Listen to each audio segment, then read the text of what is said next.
Definition को और broad कर दिया। अब हमें और पता चल गया कि ये जो कार है इसका सिस्टम कितना ज्यादा कॉम्प्लेक्स है। पहले कम समझते थे, अब कॉम्प्लेक्सिटी और ज्यादा वाजे हो गई। अब हमें समझ में आ रहा है कि हमारी सर्टेनिटी और बढ़ गई कि जरूर इस कार को किसी ना किसी ने बनाया। यही मामला यूनिवर्स का है। साइंस हमेशा फिजिकल वर्ल्ड की चीजों को ही फिल करती जाएगी और फिजिकल चीजों से ही करती जाएगी, क्योंकि एम्पिरिकल एविडेंस का ताल्लुक फिजिकल वर्ल्ड से है। आप साइंस के जरिए मेटाफिजिकल रियलिटी को कभी साबित नहीं कर सकते। ये रॉन्ग टूल का इस्तेमाल करना है। ये वही काम है कि आप मेटल डिटेक्टर से प्लास्टिक डिटेक्टर करने चलें, जो कि जाहिर है सही नहीं है। थैंक यू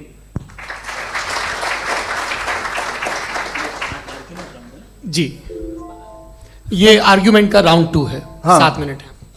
पहले तो मैं आपसे अर्ज करूं कि आपने कहा कि जब कायनात ही नहीं थी तो वक्त भी नहीं था, कुछ भी नहीं था। कैसे नहीं था? खुदा था। एक एग्जिस्टेंस तो था ना खुदा का। तो जब खुदा था तो वक्त भी होगा। ऐसा नहीं है कि कुछ भी नहीं था, खुदा था। अच्छा, बाकी एक आपने कहा साहब आप साबित कीजिए, आपके पास भी लॉजिक है या मेरे पास भी लॉजिक है। आप साहब, मेरा जिम्मेदारी नहीं है साबित करना कि खुदा है। बर्टन रसल ने बड़ी अच्छी बात कही। मैं आपसे अगर ये दावा करूं कि एक चाय की केतली मरीख के चारों तरफ घूम रही है, मार्स के चारों तरफ, तो यह आपका काम नहीं है कि आप साबित करें कि कोई चाय की केतली नहीं है। ये मेरा काम है, मैंने दावा किया है। ये दावा तो मजहबी लोग करते हैं कि खुदा है। मैं क्यों साबित करूं कि नहीं है? जब तक आप मुझे कन्विंस नहीं कर देंगे मैं नहीं मानूंगा। आपकी जिम्मेदारी है, मेरी जिम्मेदारी नहीं है। दोयम ये कि ये जो आप कह रहे हैं, जो गैप्स हैं, ये गैप जब किसी मजहब को चैलेंज करते हैं, जब ऐसा कोई बात आती है तो हंगामा हो जाता है कि जब वो चैलेंज करें किसी फेथ को। ये तमाम साइंस जो है इसे मुख्तलिफ जगहों पे मुख्तलिफ वक्तों में मजहब ने रोकने की कोशिश की है। ये किताब है religion and science, Burton Russell की, पढ़िएगा, अच्छी लगेगी आपको। तारीख ही है साइंस, मजहब की साइंस से उसका यही रिश्ता है। अच्छा, अब ये हम सोचें कि बहरहाल ये वजूद जो है मजहब और ये बिलीव इन गॉड इंसान को बेहतर बना देता है। तो एक काम कीजिए, हिंदुस्तान वर्ल्ड का नक्शा लीजिए और मार्क कीजिए कि रिलीजन कहाँ कहाँ ज़्यादा है, कहाँ कहाँ, चाहे वो लैटिन अमेरिका हो या मिडल ईस्ट हो या फार ईस्ट हो या हिंदुस्तान के वो इलाके जहाँ मजहबियत ज़्यादा है। रख दीजिए नक्शा अलग। अब दूसरा नक्शा कि कहाँ कहाँ नाइंसाफ़ी, रिप्रेशन, औरतों के हुकूक की पामाली, जुल्म, डिक्टेटरशिप कहाँ है। नक्शा एक ही होगा। तो आप मुझे बताएं कि जो इसका तरकीब इस्तेमाल क्या है।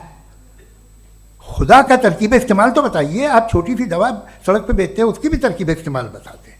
इसके इस्तेमाल से तो फायदा नहीं हुआ किसी को। जो सारे के सारे खराब मुल्क हैं, खराब समाज है, वो सारे जुल्म खुदा के नाम पे करते हैं। वो गलत करते हैं, सही करते हैं, मुझे क्या लेना देना उससे। इस्तेमाल से मालूम होता ना। एक विस्की की बोतल कभी शायद देखी हो आपने, लाल रंग की होती है, उस पर रोशनी और छिपड़ा इंतहाई खूबसूरत लगती है। क्या बिगाड़ रही है किसी का? उसका इस्तेमाल गलत है, इसलिए आप उसे नापसंद करते हैं। इसका इस्तेमाल गलत है, इस तसव्वुर का इस्तेमाल ही गलत है और हमेशा से गलत हुआ है। आप देख लीजिए, इंसानी तारीख देख लीजिए, आज देख लीजिए, हिंदुस्तान देखिए, दुनिया देख लीजिए, क्या हो रहा है। इसे कैसे इस्तेमाल कर रहे हैं फेथ वाले लोग? क्या फेयर हैं, जस्ट हैं, जो अपने खुदाओं पे यकीन रखते हैं? वो किस तरह के लोग हैं?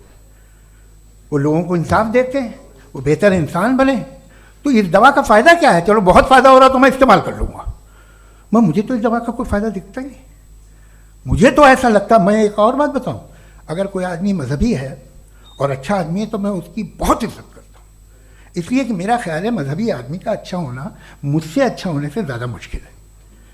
भाई हर चीज़ की एक लिमिट है। आप इतना भाग सकते हैं, इतना नहीं भाग सकते, इतना वजन उठा सकते, इतना नहीं उठा सकते, इतना दूर देख सकते हैं, इतना दूर नहीं देख सकते। उसी तरह कॉमन सेंस कहता है कि आप में नेकी का भी एक कोटा होगा।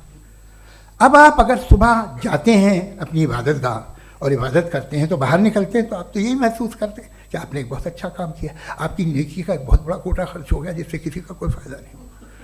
मैं तो नहीं जाता हूँ तो मुझे तो किसी को खाना खिलाना पड़ेगा, किसी बेवा की मदद करनी पड़ेगी। मैं अपना कोटा कैसे कंज्यूम करूँ? आप अपना कोटा, सारे मजहबी लोग इंतहाई यूजलेस कामों में यूज़ करते हैं। उसके बाद भी अगर आप में बच्ची है थोड़ी सी शराफत तो भाई वाह क्या बात है।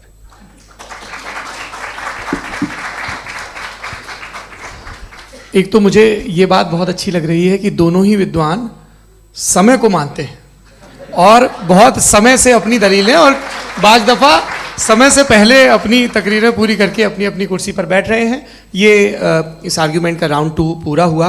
अब रिबटल का राउंड 2 है और उसके बाद क्रॉस एग्जामिनेशन होगा। नहीं, आपका आर्ग्यूमेंट हो गया सर।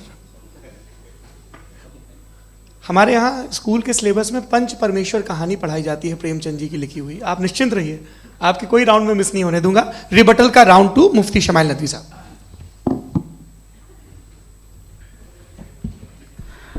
असल में जो हकीकी प्रॉब्लम है, असल प्रॉब्लम है वो ये है कि जावेद साहब के पास कॉन्सेप्ट ऑफ गॉड क्लियर नहीं है। इन्होंने कहा कि कायनात से पहले खुदा तो था, तब भी तो टाइम होगा। ये टाइम कायनात का हिस्सा है। हम उस खुदा को मानते हैं, नेसेसरी बीइंग का टाइमलेस होना जरूरी है, चूंकि वो टाइम का क्रिएटर है। जब उसने टाइम को क्रिएट किया तो वो खुद टाइम पे कैसे होगा? उसने जब स्पेस को क्रिएट किया तो खुद स्पेस में कैसे होगा? अगर वो टाइम एंड स्पेस को पहले से ही उसका पाबंद है तो फिर किस चीज को उसने क्रिएट किया?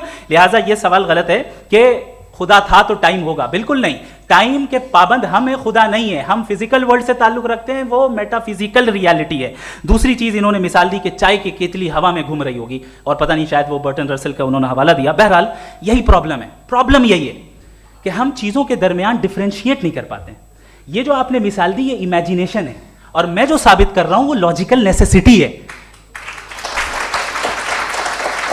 आप इमेजिन करने आए तो कुछ भी करें, जुपिटर में पिंक एलिफेंट होगा, यूनिकॉर्न होगा, करें, उससे कायनात पे क्या फर्क पड़ता है?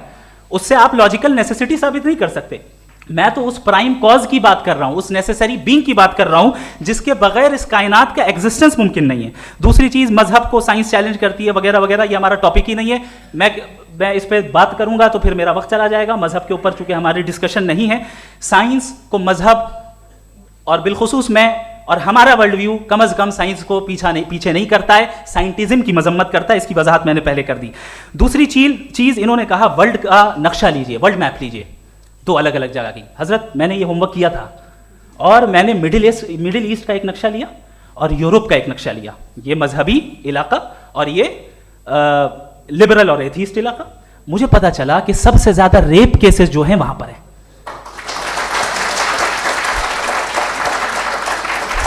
मुझे ये पता चला यूएन की रिपोर्ट के मुताबिक, मैं ये अपने घर से नहीं लेके आ रहा, कि जो वर्किंग वुमेन है यूरोपियन कंट्रीज में, उसमें 81% वुमेन सेक्सुअल हैरेसमेंट का वर्क में शुमार हो रही है। ये मिडिल ईस्ट में नहीं हो रहा है, वो मजहबी लोग हैं इसलिए नहीं हो रहा है।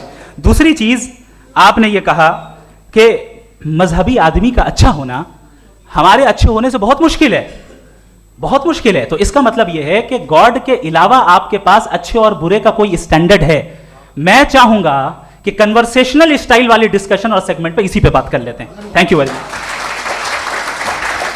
सबक फिर पढ़ सदाकत का, अदालत का, शुजाअत का, लिया जाएगा तुझसे काम दुनिया की इमामत का।